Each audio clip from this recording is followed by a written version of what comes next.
Bonjour à tous, très heureuse de vous revoir. Le string art est un nouveau sujet artistique qui devient progressivement populaire au Vietnam.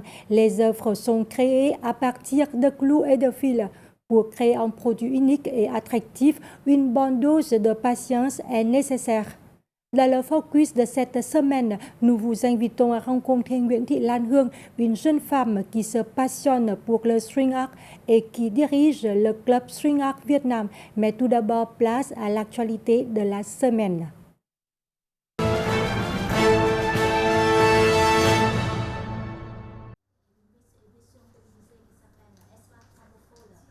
Lancée depuis août, la 9e édition du concours d'écriture Jeune reporter francophone a atteint l'étape de la demi-finale. Le 3 octobre, le jury de la demi-finale s'est réuni à Hanoï pour choisir les 20 articles finalistes.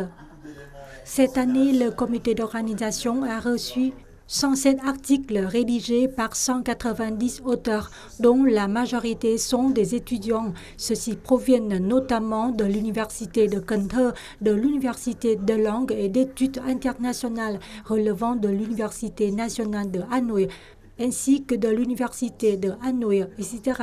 Sous le thème « Créer, innover, entreprendre » en français, cette édition vise à offrir un forum où les jeunes peuvent échanger sur les opportunités au sein de l'espace francophone, tout en favorisant la créativité, l'innovation et l'entrepreneuriat comme moteur de l'emploi pour la jeunesse. L'objectif est également de promouvoir la rédaction en français auprès des étudiants francophones.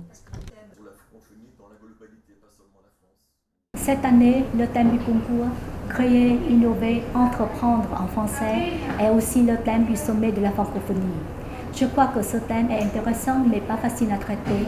Pour cette raison, la qualité des articles est hétérogène. Les articles dans le top 50 et surtout les 20 articles finalistes sont de beaux articles ayant de riches informations avec de belles photos illustrées et une belle qualité rédactionnelle. Le concours Jeune reporter francophone est co-organisé annuellement par le Courrier du Vietnam et la représentation régionale Asie-Pacifique de l'Organisation internationale de la francophonie REPAF.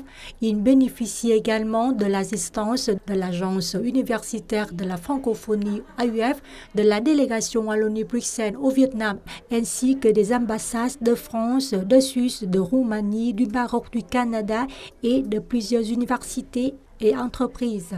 Le jury de la finale se réunira le 25 octobre et la remise des prix est prévue le 8 novembre à Hanoï.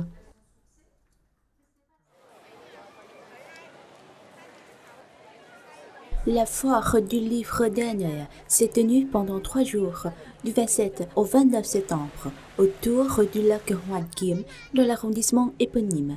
Sous le thème Hanoï, 1000 ans de belles traditions culturelles et héroïques, ville pour la paix, la foire réaffirme le rôle crucial du livre dans la vie moderne, particulièrement à une époque où le pays connaît un fort développement et une intégration accrue au monde. Avec la participation d'une trentaine de maisons d'édition et d'entreprises du secteur, la foire n'est pas seulement un événement culturel, mais aussi un espace intellectuel où chaque livre renferme une histoire, des idées et des connaissances à partager.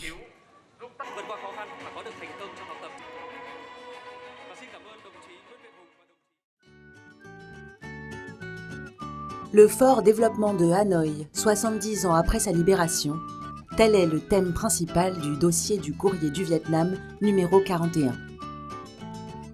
Dans son histoire héroïque, Thang Long, Hanoï a traversé une dizaine de guerres de résistance contre l'invasion étrangère, soldées par des victoires éclatantes, dont celle du 10 octobre 1954, jour de la libération de la capitale, reste l'une des plus marquantes. Cette date symbolise non seulement la victoire d'un petit peuple face à une grande puissance coloniale, mais ouvre également une nouvelle époque dans l'évolution de la ville, celle de l'ère Ho Chi Minh. À compter de cette date historique, Hanoï ne cesse de grandir. La ville a su maintenir une croissance soutenue, contribuant positivement à celle du pays.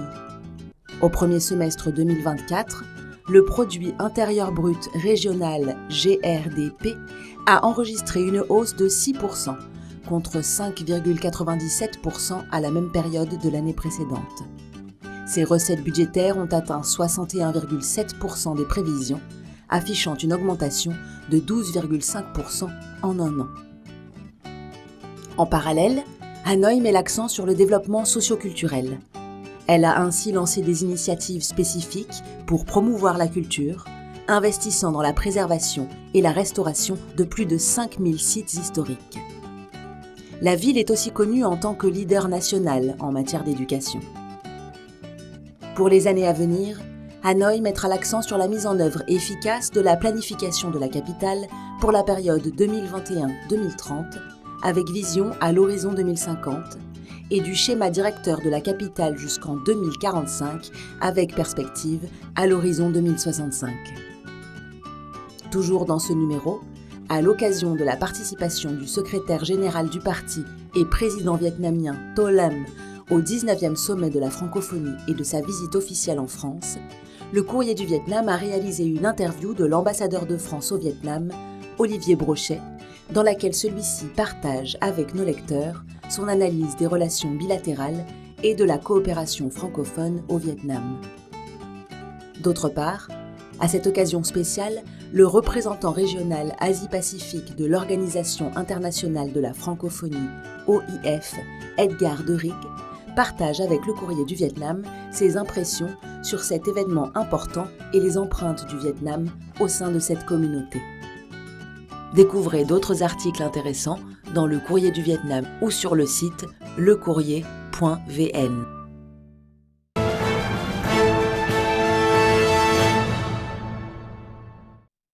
Le string art, c'est l'art de tendre des fils pour composer des tableaux décoratifs. Ce jeu artistique permet de réaliser de magnifiques tableaux en jouant avec les couleurs et les formes. On finit alors enroulé entre une grille de clous fixée sur une planche.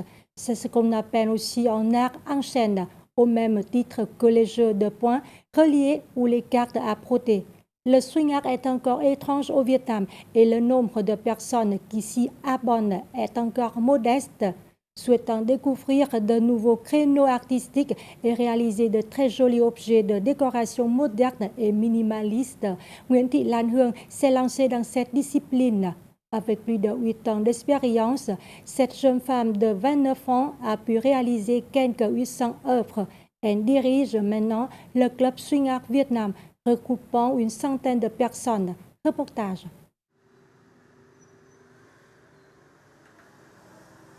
À la galerie située dans la rue N20 de la rue Hàng Bông à Hanoï, Nguyễn Thị Lan Hương est absorbée par la création d'un tableau en fils tendu entre des clous, également appelé string art.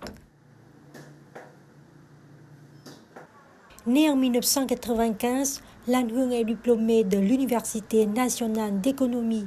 Passionnée de mathématiques et d'art, notamment de l'artisanat, elle considère que les mathématiques et le string art sont étroitement liés.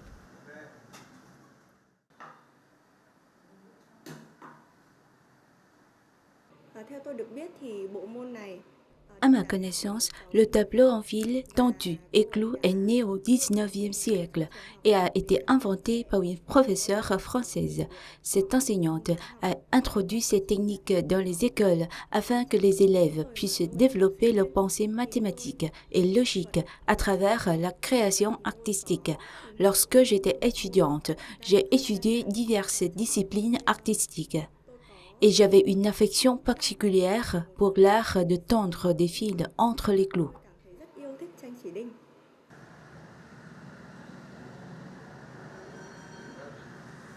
Le tableau en fils tendu et clou, également appelé string art, est un art créatif qui demande beaucoup de patience pour créer une œuvre unique et attrayante.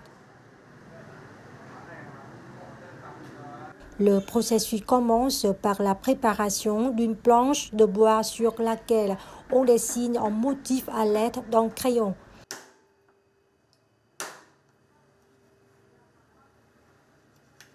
Vient ensuite une étape assez délicate, le cloutage de la planche. Selon la taille de l'œuvre, Il peut être nécessaire d'enfoncer des centaines, voire des milliers de clous de différentes épaisseurs pour créer des effets de lumière et d'ombre.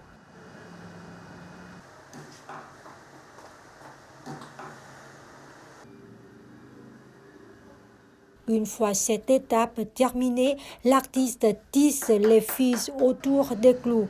Le fil utilisé peut être du coton, du polyester ou de la laine.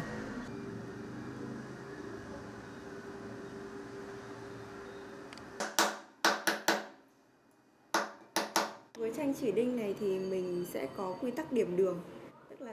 Le processus de tissage du fil pour réaliser des tableaux suit des règles précises, ce qui est très important. À partir de 2 points et de lignes droites, je crée des courbes multidimensionnelles, des lignes en zigzag et des lignes parallèles. Parfois, je génère une certaine forme de chaos, mais toujours avec des principes qui véhiculent un message clair. Pour créer une œuvre émouvante, l'artiste doit d'abord y insuffler son âme. Ensuite, il combine des couleurs claires et sombres en plusieurs couches. Les couches inférieures sont tissées avec des pigments foncés, tandis que celles du dessus incorporent diverses touches de couleurs pour composer un ensemble coloré, accrocheur et profond. Dựa theo các mảng màu sáng tối, tạo thành một bức tranh nó có chiều sâu. À partir d'objets simples, Lan Hương a créé des tableaux étrangers et créatifs avec des ficelles enroulées autour du système de clous. Le mélange des couleurs entre les fils et la sophistication de l'artiste ont donné naissance à des œuvres pleines de profondeur. Grâce à de nombreuses années de travail acharné et à sa passion personnelle, les tableaux en film de Lan Hương sont désormais connus et appréciés par un large public.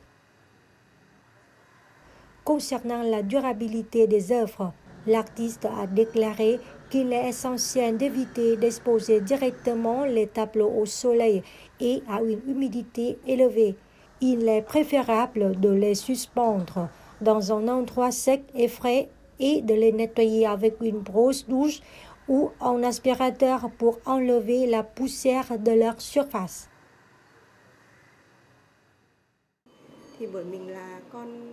Parce que je suis une femme, il m'a fallu un certain temps pour m'habituer au marteau et au clou. Pendant le processus de clouage, il est important que les pointes de clous soient bien alignées. Les tableaux en fil tendu et clous présentent d'innombrables thèmes. Parmi cette diversité, je me concentre particulièrement sur les peintures abstraites et les portraits.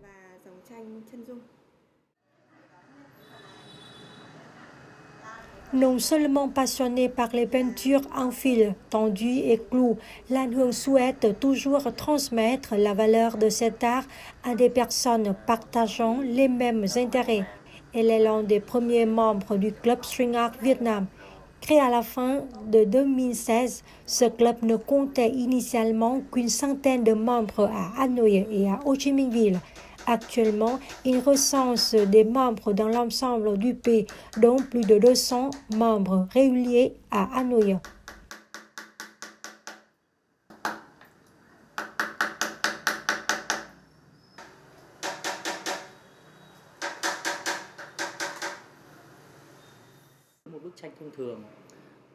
Pour un tableau de petite taille, 20 ou 30 cm, il faut compter environ 60 à 90 minutes.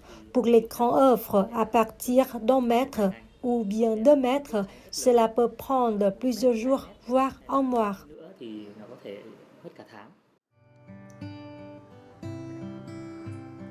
Partageant ses projets à l'avenir, Lan Hương a déclaré que le Club String Art Vietnam ambitionne d'organiser des expositions et des ateliers communautaires pour présenter les tableaux en fil tendu et clous au public.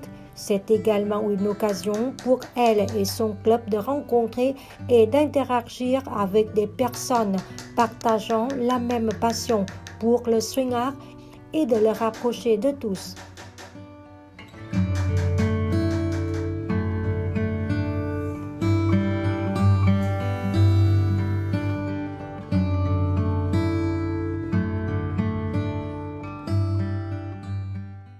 C'est la fin de cette édition. Merci pour votre fidélité et à la prochaine fois.